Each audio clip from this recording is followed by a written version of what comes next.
Bismillahirrahmanirrahim. Assalamualaikum warahmatullahi wabarakatuh. Alhamdulillahi rabbil alamin. Wassalatu wassalamu ala sayyidina Muhammadin ashrafil anbiya'i wal mursalin wa ala alihi wa ashabihi wa tabi'in wa tabi'ihim bi ihsanin ila yaumiddin. Alhamdulillah, tuan-tuan, puan-puan, saudara-saudari yang dirahmati Allah, khususnya para jamaah Masjid Yusuf Ishak yang sangat saya rindui. Alhamdulillah, pertama sekali kita panjatkan syukur kehadrat Allah Subhanahu Wa Taala pada pagi yang penuh dengan keindahan dan barakah ini, kita sekali lagi mendapat peluang dan kesempatan bertemu di talian Masjid Yusuf Ishak ini dalam rangka program kuliah subuh mingguan kita pada setiap Sabtu pagi. Alhamdulillah, walaupun kita belum lagi mendapat kesempatan untuk bertemu sebagai tetamu-tetamu Allah dalam rumahnya seperti biasa, ini sudah minggu keempat kalau tidak silap saya kita bertemu dalam talian ini. Namun kita bersyukur kepada Allah Subhanahu Wa Taala kerana masih lagi dikurniakan nikmat untuk kita saling pesan berpesan, ya, nasihat menasihati di antara kita. Mudah-mudahan pertemuan kita ini tidak kurang barakahnya. Mudah-mudahan pertemuan kita ini terus mendapat curahan rahmat dan juga kasih sayang Allah Subhanahu Wa Taala, kerana yang kita lakukan ini adalah semata-mata kerana kita mengharapkan keredaannya. Kita ingin terus menghidupkan dan menyuburkan rasa rindu kita kepada rumah Allah Subhanahu Wa Taala. Kita masih lagi menginginkan agar kita ini terus dipandang oleh Allah Subhanahu Wa Taala sebagai golongan hamba-hambanya yang hati-hati kita terus terpaut dengan masjid-masjid Allah. Mudah-mudahan dengan itu kita mendapat perlindungan Allah nanti pada hari di mana tidak terdapat sebarang perlindungan daripada sesiapa pun melainkan hanya perlindungan daripada Allah Subhanahu Wa Taala semata-mata. Amin ya rabbal alamin. Apa khabar tuan-tuan dan puan sekalian? Mudah-mudahan semuanya dalam keadaan yang sihat, bersama keluarga masing-masing, merasakan nikmat kekeluargaan, kebahagiaan, tawaria anak-anak di rumah. Banyak nikmat yang Allah masih teruskan kepada kita. Dalam masa yang sama kita terus berdoa lah, ya. Mudah-mudahan Allah pelihara kita semua, Allah lindungi kita daripada dijangkiti wabak. Mudah-mudahan musibah yang Allah tetapkan sebagai ujian kita sebagai warga dunia seluruhnya pada hari ini, mudah-mudahan wabak ini tidak berpanjangan, musibah ini tidak lama lagi kita harapkan akan dihilangkan oleh Allah. Semoga kita dapat kembali meneruskan kehidupan kita dengan penuh kesejahteraan seperti biasa. Amin ya rabbal alamin. Baik tuan-tuan dan puan-puan sekalian, minggu lalu kita telah membentangkan beberapa contoh lagi perumpamaan-perumpamaan dalam Al-Quran, kan? Minggu lepas kita bagi kepada dua bahagian. Bahagian pertama kita melihat contoh perumpamaan Allah Subhanahu Wa Taala menyebut tentang nyamuk.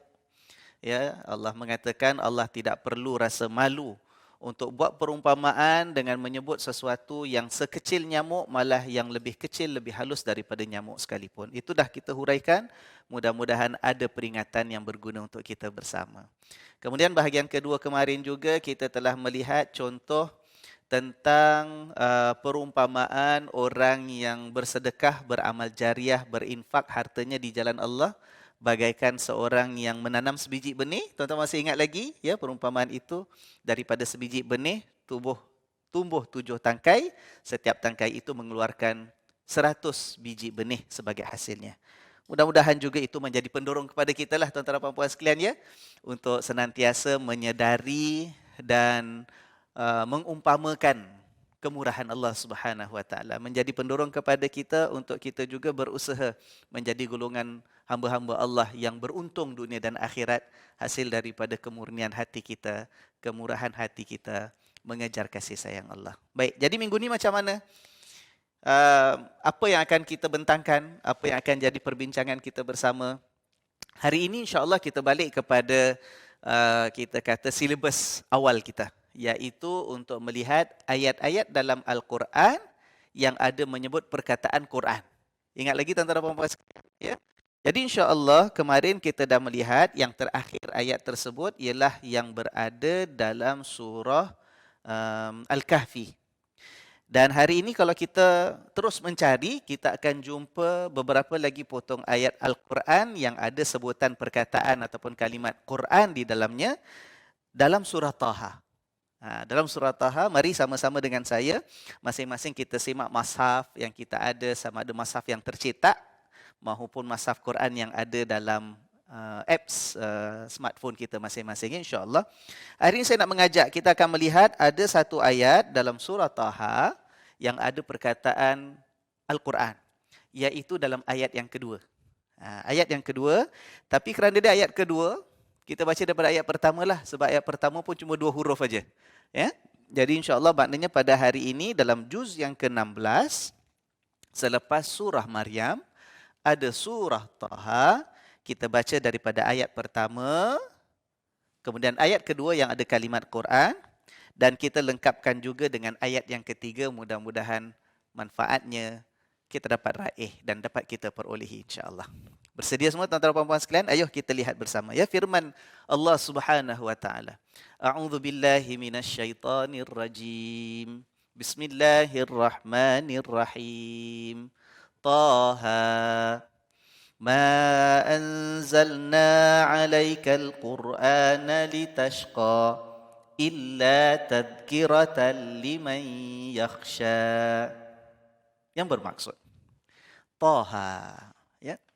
Taha ini salah satu daripada ayat-ayat Allah yang Allah pilih menjadi pembuka kepada beberapa buah surah yang mengandungi huruf-huruf yang terputus yang menurut sebahagian ulama mereka berpendapat maknanya dan maksudnya hanya diketahui oleh Allah Subhanahu wa taala sahaja.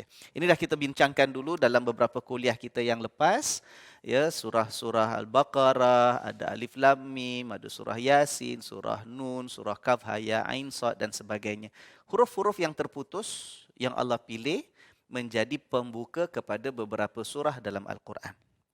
Nah, ada banyak pendapat, ya. Ada yang menafsirkan, ada yang mencari maknanya, ada yang memberikan pandangan. Apa agaknya maksud Taha? Apa maknanya maksud Alif Lam Mim? Apa sebenarnya maksud Allah bila sebut Yasin? Ya. Cuma saya secara pribadilah, ya, saya lebih cenderung dengan pendapat sebahagian ulama yang mengatakan bahawa huruf-huruf ini maksudnya yang sebenarnya hanya diketahui oleh Allah Subhanahu Wa Taala. Itu bagi saya. Ya, jadi bila ditanya orang pada saya, Ustaz Fatris, macam mana Taha ni maknanya apa? Dia singkatan ke? Dia ada isyarat ke? Nak perlu kita takwil cari makna yang tersembunyi ke? Bagi saya serahkan pengetahuan sebenarnya kepada Allah Subhanahu Wa Taala. Tetapi bila kita baca ayat ini, pertama bila kita bayangkan ayat ini diturunkan oleh Allah semasa penurunan Al-Quran kepada orang-orang Arab yang hidup sezaman dengan Rasulullah sallallahu alaihi wasallam. Mula-mula di Makkah, kemudian di Madinah. Orang-orang Arab, orang Makkah ini, waktu itu orang-orang yang dikenali dengan kemahiran bahasa Arabnya yang sangat tinggi.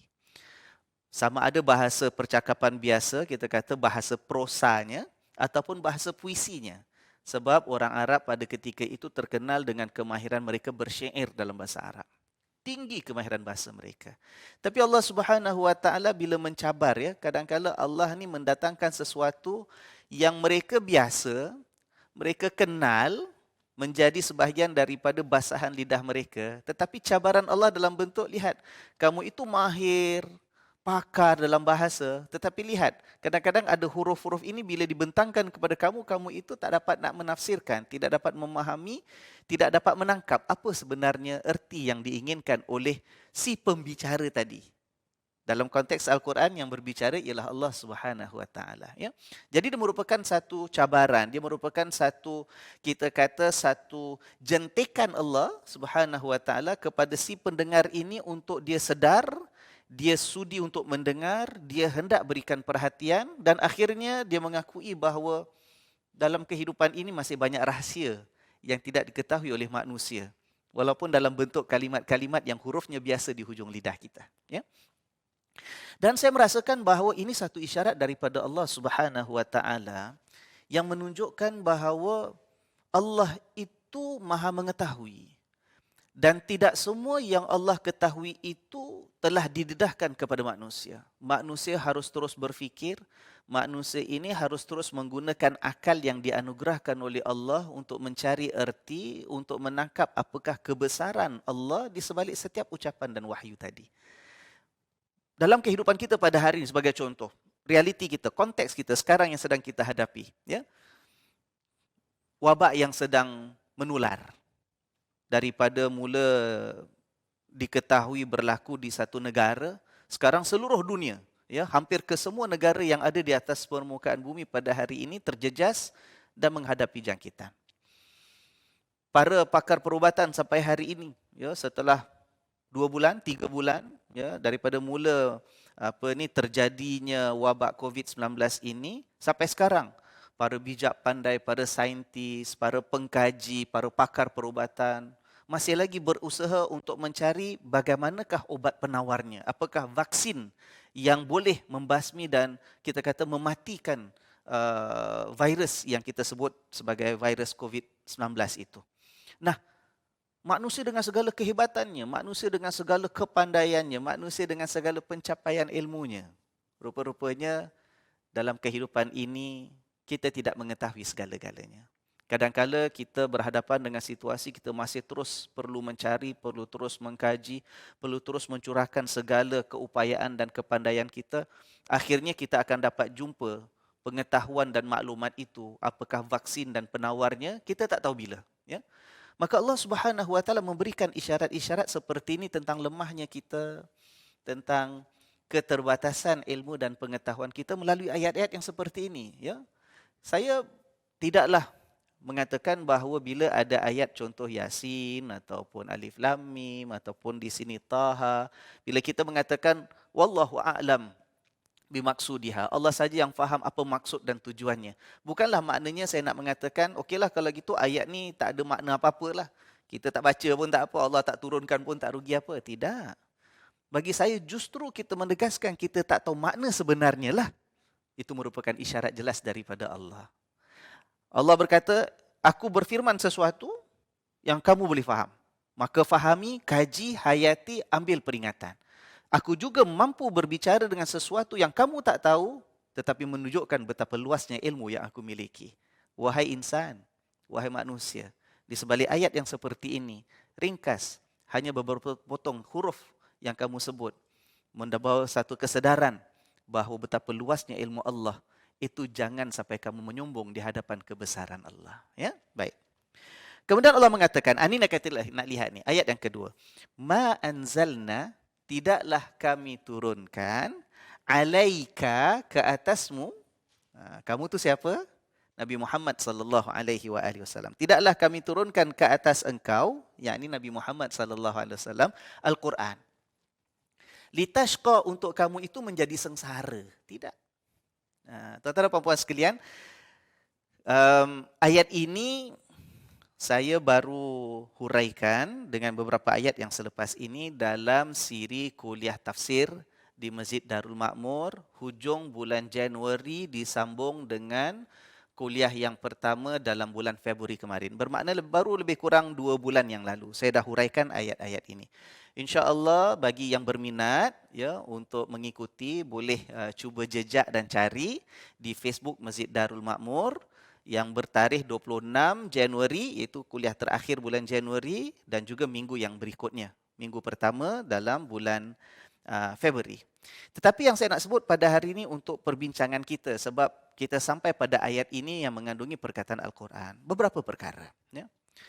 Pertama, apakah maksud Allah Subhanahu Wa Taala mengatakan bahawa Al-Quran itu Allah tidak turunkan kepada Rasulullah sallallahu alaihi wasallam untuk menjadikan Nabi sallallahu alaihi wasallam itu menderita dan sengsara?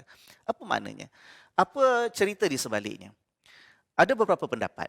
Pendapat pertama mengatakan bahawa ketika Rasulullah sallallahu alaihi wasallam berdakwah di Mekah, itu kan orang-orang Arab Quraisy menolak, ya? Kebanyakannya menafikan, membenci Nabi, mengingkari, memilih untuk tidak mahu terima dan tidak mahu beriman. Yang terima dakwah Nabi SAW hanya segelintir ataupun kumpulan yang tidak besar bilangan mereka. Kemudian apa yang berlaku ialah Nabi SAW dan juga para sahabat pada ketika itu tidak henti-henti disakiti, dihina dan dikeji. Malah ada sebahagian sahabat Nabi itu yang sampai disiksa, ya, sampai ada yang kehilangan nyawa ketika mereka berada di Mekah sebelum hijrah. Lalu menjadi percakapan orang-orang Quraisy ini yang begitu sekali tidak senang dengan Rasulullah sallallahu alaihi wasallam. Mereka mula bawa cerita mengatakan, apalah Muhammad ini, kata mereka, ya, sallallahu alaihi wasallam. Apalah Muhammad ini? Katanya datang daripada Tuhan, katanya diutus oleh Tuhan. Tapi makin dia datang, dia sampaikan apa pun kepada kita, ajak kita beriman, tapi dia sendiri menderita. Ya kan? Hidupnya tak senang, hidupnya sempit. Kita ni senang-senang boleh caci dia, boleh hina dia, boleh sakiti dia, boleh ancam dia, boleh ugut dia. Malah kita tahu dalam peristiwa di Mekah sampaikan Nabi SAW itu beberapa kali hendak dibunuh oleh orang-orang Quraisy. Itu dalam peristiwa tahun ke-7. Nabi SAW terpaksa melalui pengalaman dipulaukan dan diboikot oleh orang Mekah selama 3 tahun. Penuh dengan keperitan, penuh dengan kesengsaraan. Jadi orang Mekah ini jadikan percakapan. Apalah kalau Nabi betul, takkanlah hidupnya sengsara bila berdakwah dan mengajak orang untuk beriman kepada Tuhan yang sebenarnya, kan? Lalu itu menjadi latar belakang menurut pendapat sebahagian ahli tafsir, latar belakang kepada turunnya ayat ini. Allah menegaskan, ya Muhammad sallallahu alaihi wasallam, kami turunkan Quran itu kepadamu itu bukan untuk kamu sengsara, tidak. Tetapi apa yang dilalui oleh Nabi sallallahu alaihi wasallam walaupun zahirnya diseksa, disakiti, diancam, diugut, tapi ada hikmah dan kebaikan di sebalik itu yang hendak dikurniakan oleh Allah Subhanahu wa taala. Dan kita lihat dah sepanjang sejarah, kerana cabaran-cabaran itu, kerana ujian-ujian seperti itu, malah kerana keperitan seperti itu, tetapi bila diterima dan dihadapi dengan keimanan dalam hati, itu mengangkat darjat mereka dan membangunkan kekuatan dalaman dalam diri mereka yang tidak ada tolok bandingnya.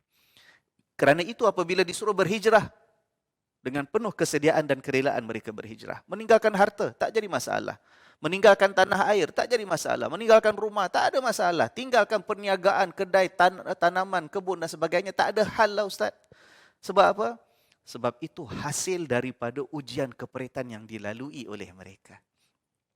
Dan kita lihat, begitu dengan diri kita. Bila kita diuji dengan sesuatu yang memeritkan, ya, yang mendatangkan penderitaan zahirnya, bagi orang beriman kalau dia belajar daripada sejarah Nabi sallallahu alaihi wasallam dan juga contoh ditunjukkan oleh para sahabat, kita akan melihat bahawa di sebalik keperitan-keperitan ini pasti ada hikmah dan kebaikan.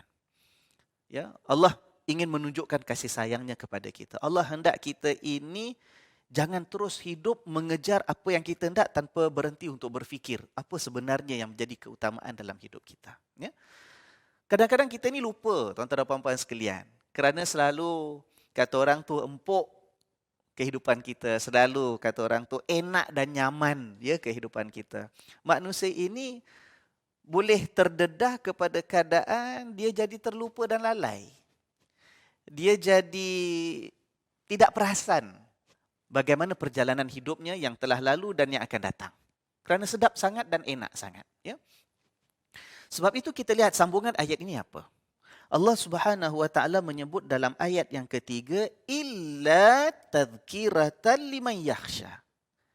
Akan tetapi Quran itu diturunkan oleh Allah semata-mata sebagai tadhkirah, sebagai peringatan. Peringatan daripada siapa, tuan-tuan? Puan-puan sekalian, peringatan daripada Allah lah, sebab Allah yang turunkan, kan? Ya, illa tadhkiratan, akan tetapi sebagai peringatan liman yakhsha, bagi orang yang tahu takut dengan Allah, bagi orang yang tahu takut dengan kehidupannya kalau tidak mendatangkan kesejahteraan yang abadi yang sebenarnya di sisi Allah. Peringatan bagi insan yang punya ada rasa takut dalam dirinya kalau dia itu sampai tidak dipandang oleh Allah Subhanahu wa taala. Jadi kesulitan-kesulitan ini Allah turunkan Quran pada kita. Kita pegang Quran, kita beriman. Ada masanya kita perlu hadapi ujian. Ujian itu yang tetapkan siapa? Allah. Kita reda, kita terima, kita tabah. Sebab kita tahu ini hak Allah. Kita tahu inilah tujuan kita hidup supaya diuji oleh Allah Subhanahu Wa Taala. Ya kan? Maka di sebalik itu, ujian itu sebenarnya untuk terus memberikan kita ini peringatan. Supaya orang beriman ini jangan lupa. Orang beriman ini jangan lalai. Orang beriman ini jangan, kata orang tu terus-terusan dibuai mimpi sepanjang hidupnya. Bila dah enak segala-galanya, ya kan? Nah, sebalik keperitan itu, rupa-rupanya ada hikmah. Dan banyak lagi hikmah yang lain. Kalau kita kaji, kita fikirkan, kita cari, ya, apakah maksud cinta Allah di sebalik keperitan ujian yang kita rasakan. InsyaAllah kita akan jumpa. InsyaAllah di sebalik ujian ini kita akan menjadi insan yang lebih baik di sisi Allah. Baik. Itu pendapat pertama. Pendapat pertama yang mengatakan bahawa ayat ini diturunkan sebab Nabi SAW dituduh ataupun disindir sebagai seorang yang makin menyampaikan ayat Tuhan tetapi makin menderita dan sengsara hidupnya. Allah turunkan ayat ini. Tetapi ada juga pendapat kedua mengatakan bahawa Rasulullah SAW ini seorang yang sangat-sangat sungguh-sungguh gairah, ya, untuk melaksanakan perintah Allah, untuk menzahirkan kesyukuran kepada Allah, untuk mengabdikan diri kepada Allah. Maka Rasulullah SAW biasa bila beribadat itu dengan penuh kesungguhan, dibuat yang paling sempurna yang boleh dilakukan oleh seorang insan mulia semulia Rasulullah SAW. Sampai ada masanya mendatangkan zahirnya Nabi itu memaksakan kesulitan ke atas dirinya, ya, melaksanakan agama seolah-olah agama itu menjadi satu bebanan yang sangat berat ke atas dirinya. Jadi Allah Subhanahu Wa Taala turunkan ayat ini untuk menjelaskan kepada Nabi SAW bahawa agama itu yang Allah pilih, kitab itu yang Allah turunkan, bukan tujuannya untuk Nabi Muhammad SAW terlalu membebankan dirinya dengan perbuatan-perbuatan dan amalan ketaatan yang akhirnya menyebabkan dia akan sengsara. Ya kan? Sebab bila terlalu sangat melaksanakan apa yang dirasakan oleh dirinya itu yang perlu dibuat, takut malam terus tak tidur sebab nak solat, takut siang terus tak makan berpuasa sepanjang masa, itu kan akan mendatangkan bebanan. Terutama sekali bila kita menyedari dan kita mengetahui bahawa apa yang dibuat oleh Nabi SAW itu akan menjadi ikutan dan tauladan yang dibuat juga ditiru oleh umatnya. Kalau Nabi SAW terus membebankan dirinya dengan ibadat-ibadat yang di luar kemampuan seorang insan, nanti bagaimana dengan keadaan kita ini yang iman kita entah kuat ataupun tidak, ketakwaan kita tak ke mana, ya kan? Macam mana hendak kita laksanakan agama? Kalau begitu contoh yang ditunjukkan oleh Rasulullah SAW. Maka Allah turunkan ayat ini menurut pendapat sebahagian ahli tafsir sebagai peringatan daripada Allah. Ya Rasulullah, ya Muhammad, begitu juga untuk kita, ini agama yang Allah pilih sebenarnya untuk maslahat dan kepentingan kebaikan kita hidup di dunia dan akhirat. Ya kan? Allah turunkan perintahnya melalui Al-Quran bukan untuk kamu sengsara, bukan untuk kamu menderita, bukan untuk membebankan kamu di luar kemampuan kamu sebagai manusia, tidak. Tetapi adalah apa? Untuk menyuburkan ketakwaan.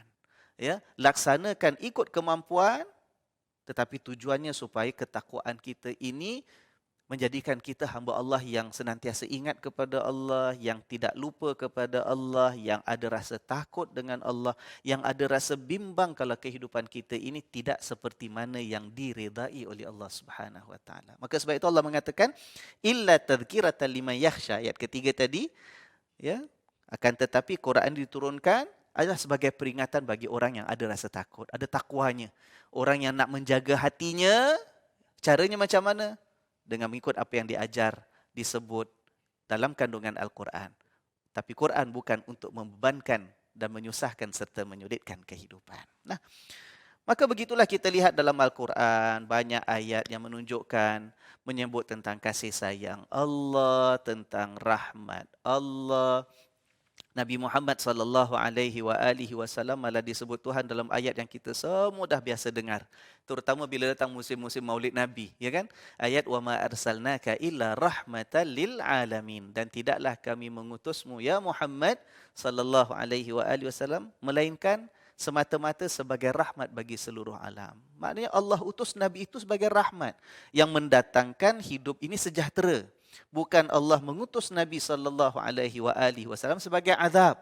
Agama yang dibawa oleh Nabi itu bukan agama yang membawa kesengsaraan, tidak. Tapi agama yang membawa kepada kebahagiaan, kepada tingginya darjat dan kedudukan insan. Dan itu sebenarnya tujuan daripada agama Allah Subhanahu wa taala. Maka sebab itu dalam agama kita ini, ya, kita harus faham. Allah perintahkan kita melakukan sesuatu kewajipan, kita buat. Pastinya bila kita melaksanakan sesuatu perintah itu adalah cabarannya, ya kan? Bila nak solat perlu ketepikan masa, perlu tinggalkan sekejap tugas dan kerja, perlu berusaha ambil wuduk, jaga pakaian badan tempat kita bersih dan suci, kena menghadap kiblat, kena lapangkan hati kita, fikiran kita, jangan ingat dunia. Untuk 5 minit. Itu perlukan kesungguhan. Memang ada kita kata cabarannya, tetapi bukan sampai peringkat yang mendatangkan bebanan hidup yang terlalu sangat menderitakan kita kerana salat tadi, tidak? Begitu dengan puasa. Dalam banyak-banyak ibadat, kalau kita lihat antara ibadat yang paling ialah bagi sebagian orang merasa perit sangat, ialah ibadat yang membuat kita ini tidak boleh makan, tak boleh minum satu hari daripada mula terbit fajar, subuh, sampai tenggelam matahari. Berat bagi sebagian orang. Ya kan? Lapar, haus, tetapi tidak sampai kepada peringkat membuat kita menderita. Sebab itu dalam Islam, bila ada ibadat tertentu, walaupun wajib diperintahkan oleh Allah, tetapi bila ada halangan-halangan tertentu, Allah tidak mahu kita ini sampai mendedahkan diri kita kepada bahaya, kepada kemudaratan, kepada kesengsaraan. Tidak, Allah berikan keringanan. Dalam keadaan tertentu ada pengecualiannya. Bila sakit, tak wajib puasa dalam bulan Ramadan. Tapi bila nak buat ustaz, nanti lepas Ramadan bila dah sihat, gantikan macam mana? Dengan qada. Habis saya sakit dah tua, memang dah tak boleh baik lagi, nak qada macam mana? Tak akan mampu untuk saya qada. Tak apa. Diatur oleh Allah Subhanahu wa taala, tak payah qada puasa, tapi lepas Ramadan bayar dengan fidyahnya. Hanya berapa dolar saja ikut harga beras yang biasa kita makan. Begitu dengan ibadat haji, ya, begitu dengan solat kita. Solat wajib berdiri. Tapi kalau tak mampu berdiri, buat dalam keadaan kita duduk. Duduk pun susah, ustaz tak larat, ya, baru operate tulang belakang katalah. Waktu kita berbaring, ya. Macam mana tak boleh bangun nak ambil wuduk? Ada caranya. Ya, tak boleh kena air, luka tangan saya, aksiden dan sebagainya. Ada caranya. Keringanan diberikan oleh Allah. Kenapa? Kerana Allah kata ma anzalna alaikal qur'ana litashqa. Kami tidak turunkan Quran kepadamu ya Muhammad sallallahu alaihi wasallam untuk kamu menderita. Tidak. Rahmatnya ya Allah, tuan-tuan dan puan-puan sekalian, dalam agama Allah ini benda yang paling kecil pun diberikan perhatian oleh Allah Subhanahu wa taala. Kerana Allah tidak mahu agamanya ini menjadikan umat Nabi Muhammad sallallahu alaihi wasallam orang-orang yang menderita dan sengsara, dan tidak menyebabkan penderitaan dan kesengsaraan pada orang lain. Contoh ya, benda kecil tapi amat diberikan perhatian. Nabi SAW mengatakan apa? Iman itu bertingkat-tingkat, macam-macam cabang. Yang paling tinggi ialah beriman kepada Allah Tuhan yang satu, tidak mensyirikkan Allah dengan apa pun. Dan di antara cabang-cabang keimanan ialah dengan membuang duri daripada tempat laluan orang. Buat tuan-tuan dan puan-puan sekalian, buang duri daripada tempat laluan orang. Nabi tak cakap buang besi tajam. Besi tajam mungkin besar. Duri, tahu duri tuan-tuan? Itu kalau pokok ros, dahannya, kan ada duri, itu nama duri, kecil. Tetapi kalau kita nampak ada duri tempat orang lalu lalang tu besar. Tak mesti orang jalan mesti terpijak duri pun nak sakit apa, kita pakai kasut, pakai selipar dan sebagainya. Duri, bukan paku, 3 inci, 4 inci, tidak. Tapi Nabi mengatakan itu salah satu daripada perbuatan yang sangat mulia di sisi Allah, sampaikan dikatakan itu antara cabang-cabang keimanan. Kenapa? Sebab agama Allah ini agama rahmah. Agama Allah tidak diturunkan untuk membuat kita menderita. Apatah lagi untuk menjadikan kita sebagai umat yang membiarkan penderitaan kepada orang lain. Duri pun Nabi suruh kita buang. Malah subhanallah, tuan-tuan puan-puan sekalian ya. Saya rasa ini satu hadis yang ramai daripada kita pernah dengar. Pada satu ketika Rasulullah sallallahu alaihi wasallam mengimamkan salat dengan para sahabat. Ya. Lepas salat, para sahabat sebahagiannya bertanya kepada Rasulullah sallallahu alaihi wasallam. Ya Rasulullah, kenapa salat hari ini cepat habis? Maknanya pada waktu itu Nabi SAW jadi imam tapi solatnya diringkaskan. Dicepatkan, habis lebih awal daripada kita kata duration solat yang biasa, tempoh waktu yang solat biasa dikerjakan oleh Nabi SAW. Nabi mengatakan, sebab ketika kita tengah solat tadi, aku terdengar ada suara anak kecil menangis di belakang. Aku tidak sampai hati membiarkan anak itu dalam keadaan tangisannya berpanjangan dengan sebab solat yang kita buat. Ya, Nabi memikirkan keprihatinan, rasa ihsan, kasihan, rahmah yang ada dalam diri Nabi. Tengah solat pun Nabi sanggup meringkaskan bacaannya, singkatkan solatnya, pendekkan waktu solatnya untuk apa? Untuk memberikan peluang anak yang nangis itu ditangani ataupun diberikan perhatian oleh ibunya. Subhanallah. Galau kita tuan-tuan, puan-puan sekalian.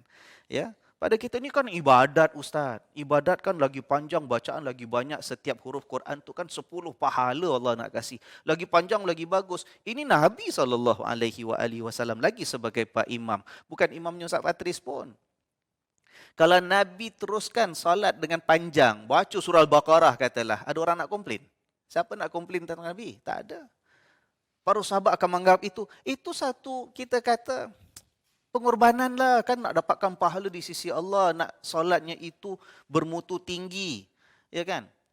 Alah sikit je anak itu nangis, bukan apa pun, bukan kena colek orang pun, kena makan harimau. Jadi nangis, tunggu sekejap lah, maknya solat lagi 3 minit, 4 minit, 10 minit, bukan panjang sangat. Kita pun tak kisah kalau ada budak nangis, kita faham. Tapi lihat, rahmah yang terkandung dalam ajaran Nabi SAW yang ditunjukkan oleh teladan Nabi SAW. Begitu sekali tuan-tuan dan puan sekalian. Sebab itu antara hadis yang paling utama ya dalam ini antara ajaran Nabi ialah Nabi ingatkan ar-rahimun yarhamuhumur rahman. Orang-orang yang punya rahmah, orang-orang yang mencurahkan rahmah, mereka itulah yang akan dirahmati oleh Ar-Rahman yang maha pemurah, yang maha penyayang. Allah itu Ar-Rahman yang maha luas rahmahnya.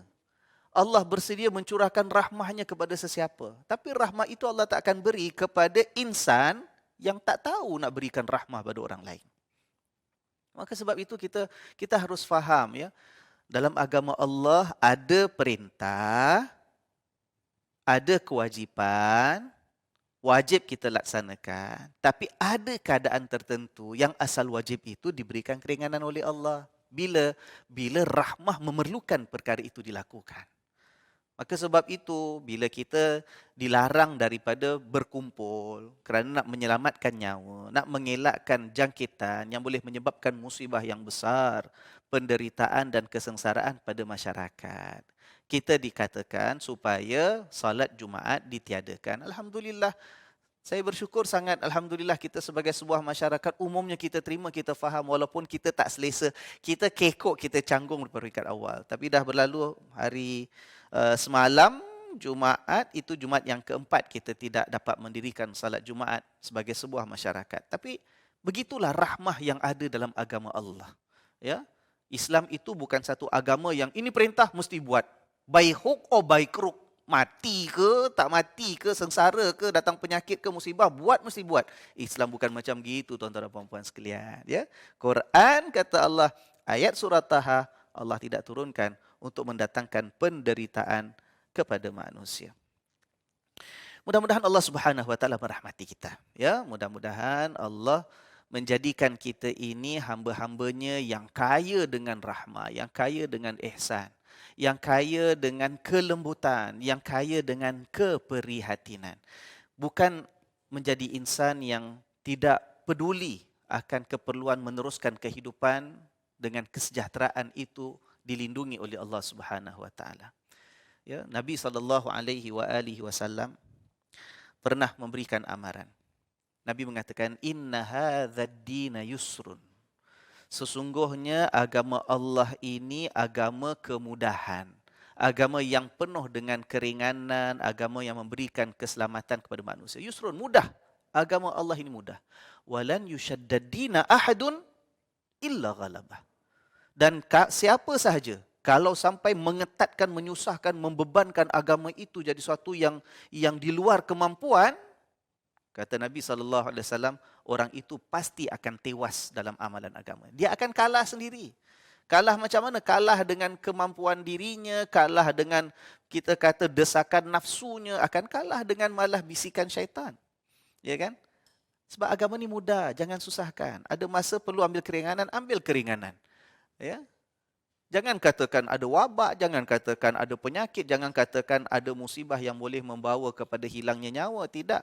Malah keringanan dalam solat Jumaat. Sebagai contoh ya, saya buat contoh solat Jumaat. Sebab ialah suasana yang kita hadapi sekarang ini yang rasa tidak selesa kita sampai sekarang ialah kita tak dapat solat Jumaat. Jangan katakan wabak, jangan katakan kemungkinan datang penyakit yang boleh bawa pada kematian. Sekadar hujan. Sekadar hujan. Itu pun dalam agama ada keringanannya. Ya, daripada zaman Nabi SAW bila turun hujan tidak diwajibkan untuk berkumpul salat berjamaah termasuk salat Jumaat. Cuma kita ni sebagai orang Melayu ya, sebab mungkin kita dibesarkan, dilahirkan, kita hidup dalam masyarakat yang suasana cuaca kita ya kan di kawasan Asia Nusantara ataupun di dekat dengan garisan khatulistiwa itu banyak hujan. Bila banyak hujan kita terbiasa hidup dengan hujan. Jadi kita ni orang Melayu ni, orang Asia ni yang bila hujan pun kita masih tetap nak bersembahyang Jumaat juga. Dah jadi kebiasaan kita. Sebab tu orang Arab ya, dari hidup dalam suasana jarang ada hujan, tak biasa dengan hujan lebat, hujannya sikit-sikit. Kalau ada hujan lebat sikit je banjir setahun sekali ya kan. Mereka tak biasa dengan hujan. Hujan itu bila turun sahaja, itu menyebabkan keringanan salat Jumaat pun tidak diwajibkan oleh Allah Subhanahu Wa Taala. Ya, anak saya sebagai contoh belajar mengaji menuntut ilmu di Kuwait. Di Kuwait itu katanya, ya kan? Kalau hujan turun tak perlu hujan lebat pun. Hujan sekejap aja kalau sederhana saja, itu masjid sudah laungkan. Solatlah di rumah kamu masing-masing. Tak payah datang sembahyang Jumaat pun. Siapa ngada-ngada pergi masjid, bukan ada Pak Imam pun kat masjid tu. Ya kan? Sebab itu, agama Islam, agama yang penuh rahmah. Lain kita, sebab bagi kita, hujan itu tidak mendatangkan kesulitan. Kita dah terbiasa. Hujan lebat kadang-kadang. Ya kan? Kita tetap nak pergi masjid juga. Tetap nak tunaikan salat Jumaat juga. Ya kan? Bukan saya nak mengatakan kita salah. Tapi kita ini membuat keputusan berdasarkan kepada kemampuan kita. Bagi orang yang dah biasa hujan, dia mampu untuk pergi masjid salat Jumaat. Masjid buat, dia pun hadir. Seperti kita.